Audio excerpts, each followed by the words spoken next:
Shri Venkateswara gold తాకట్టులో ఉన్న మీ బంగారాన్ని విడిపించి కొనబడును.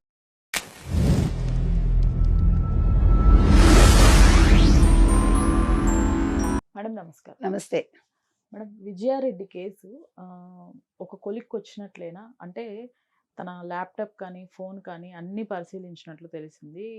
ఈరోజు ప్రెస్ మీట్ పెట్టే అవకాశం కూడా ఉందని తెలుస్తోంది. ఏంటి మేడం ఈ కేసులో అప్డేట్స్ ఏంటి? ఫైనల్గా అసలు క్లోజింగ్ ఏంటి? ఇక్కడ ఏ ఎవిడెన్స్లు దొరకలేదండి. మనం ఎప్పుడు కూడా ఒక కేసు విషయంలో తొందరపడి మనం ఎవరిని మాట్లాడకూడదు. ఈరోజు వాళ్ళ అన్నగారు అదే కదా అంటున్నారు. కొన్ని ఛానల్స్ చాలా నెగిటివ్ ప్రొజెక్ట్ చేస్తాయి, నన్ను నేనే నిందితుడిని అన్నట్టుగా మాట్లాడారని. అది తప్పు, మనం చెప్పకూడదు. ఇప్పుడు కేసు వరకు మనం మాట్లాడాలి, ఏం జరిగింది వరకు మాట్లాడాలి తప్ప ఇలా జరిగి ఉండొచ్చు కదా, ఇలా జరిగి ఉందేమో అని మనం ఎట్లా చెప్తాం? ఎజంప్షన్స్ పనికిరాదు. సో ఇవాళ విజయారెడ్డి గారి కేసులో ఆవిడ తీసుకున్న నిర్ణయం అని తెలుస్తోంది. తర్వాత పిల్లలు కూడా ఆవిడ మాట వింటారు. మొత్తం అందరినీ పరిశీలించారు, అందరితో మాట్లాడారు. పోలీసులు కూడా ఇంకంతకంటే ఏం చేస్తారు? ఆవిడ ఒక్క పని చేస్తుంటే ఇంత గందరగోళం వచ్చి ఉండేది కదా. ఒక లేఖ రాసేసి ఏం జరిగింది, నేను ఇంత డిప్రెషన్లో ఉన్నాను అంటే ఆవిడకి ఏదో సమ్ ఫియర్ ఉన్నట్టు, ఫోబియా లాగా ఏదైనా ఉందేమో మనకు తెలియదు. ఒక్కొక్క మనిషికి ఒక్కొక్కలాగా ఉంటాయి. మంచిగా ఇల్లు కట్టించుకుంటున్నారు ఆవిడ 80 lakhs అంతా పెట్టి. ఆ ఇల్లు చూసారా మీరు? కడుతున్నారు, చూపించారు. వాళ్ళ అమ్మగారు కూడా అదే అన్నారు, నాకు తెలిసి ఏమీ కష్టాలు లేవని.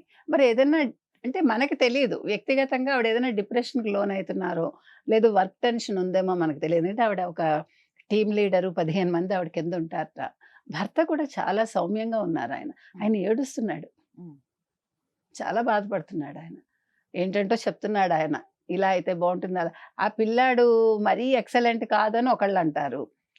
అయినా కూడా ఆ పిల్లాడిని బాగా పైకి తీసుకురావాలని కోరిక అనేది కూడా మనం విన్నాం. ఏది అయినా తెలివితేటలు ఎప్పుడూ కూడా చదువు కొలమానం కాదండి. అంటే మార్కులు తక్కువ వచ్చినా పర్వాలా, వాళ్ళు ఇంకో దాంట్లో ఎక్సెల్ అవుతారు పిల్లలు. అది ప్రతి తల్లి తండ్రి గమనించుకోవాలి. అందరూ ఐఐటీలు అయిపోరు, అందరూ ఐఐఎంలకు వెళ్ళిపోరు కదా. వయా మీడియా కూడా పిల్లలు ఉంటారు. అయినా జీవితంలో ఎక్కువ డబ్బు సంపాదించి ఏం చేస్తామండి? జీవితాన్ని కోల్పోతాం కదా. సో రావాలి, పిల్లలు పైకి రావాలి, సంతృప్తితో వాళ్ళు బతకాలి. ఇక్కడ ఈవిడ అసంతృప్తి ఏంటో మనకు తెలియదు. అది అసంతృప్త, లేదు ఫోబియానా, లేదు ఆవిడ ఏదైనా డిప్రెషన్లో ఉన్నారో మనకేం తెలియదు. ఏది ఏమైనా ఇలా చనిపోవటం అనేది చాలా బాధాకరం. ఆవిడ చక్కగా ఉన్నారు మనిషి కూడా. తర్వాత చాలా బోల్డ్గా వాళ్ళు నడుచుకుంటూ వెళ్ళారు. మనం చూసాం రైల్వే ప్లాట్ఫామ్ మీద. అలాంటి వ్యక్తులు చనిపోతారని ఎవడు ఊహించడుగా. అంటే వాళ్ళు చాలా స్ట్రాంగ్గా ఆవిడ పిల్లల్ని కన్విన్స్ చేయగలిగింది. మనకి ఇంకా ఫ్యూచర్ లేదు, నేను చచ్చిపోతే మిమ్మల్ని ఎవరు చూసుకోరు, చూసుకునే వాళ్ళు ఉండరు. అంటే తల్లికి చాలా బైండింగ్ వాళ్ళు, తల్లి మాట జవదాటరని. మంచిదే, తల్లి మాట జవదాటకపోవడం ఎంత మంచిదో, ఇలాంటి విషయాల్లో జవ దాటాలి. తల్లిని వాళ్ళు కన్విన్స్ చేసి ఉండాలి. మరి ఏం జరిగిందో అది దేవుడికే తెలియాలి, మనకు తెలియదు. ఏది ఏమైనా ఇవాళ ప్రెస్ మీట్ పెడతామంటున్నారు, వివరాలన్నీ చెప్తామని అంటున్నారు. ల్యాప్టాప్ అన్నీ కూడా చేశారు, చూశారు. ఆవిడకి రెండో ఫోన్ లేదని కూడా తెలిసింది. రకరకాల కథనాలు వచ్చాయి. సో ఏది ఏమైనా ఇంకా ఈ కేసు ఒక కొలిక్కి వచ్చినట్టేనండి. సో ఆవిడ వాళ్ళ పిల్లలకి ఆవిడకి ఆత్మకి శాంతి చేకూరాలని కోరుకుందాం. కానీ ఇలాంటి ఇన్సిడెంట్స్ ఎవరు మళ్ళా ఇలాంటి వాటికి పాల్పడకూడదని కోరుకుందాం. ఏదైనా సమస్య ఉంటే వాళ్ళు ఫ్రెండ్స్ తోటో ఇంట్లో వాళ్ళతో చర్చించుకుని జీవితాన్ని కోల్పోద్దని మనం చెప్తాం. అంటే క్షణికావేశంలో చచ్చిపోవటం పరిష్కారం కాదు, ఎన్నిసార్లు చెప్పినా.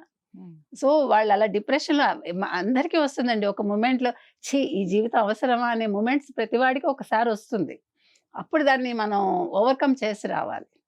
అది మనం పిల్లలకి నేర్పించాలి. పిల్లలకి మనం చెప్పాల్సింది ఒకటే, ఇప్పుడు ఇవాళ తక్కువ మార్కులు వచ్చాయనో లేకపోతే పక్కవాడేదో అన్నాడనో డిప్రెషన్కి లోన్ కాకూడదు.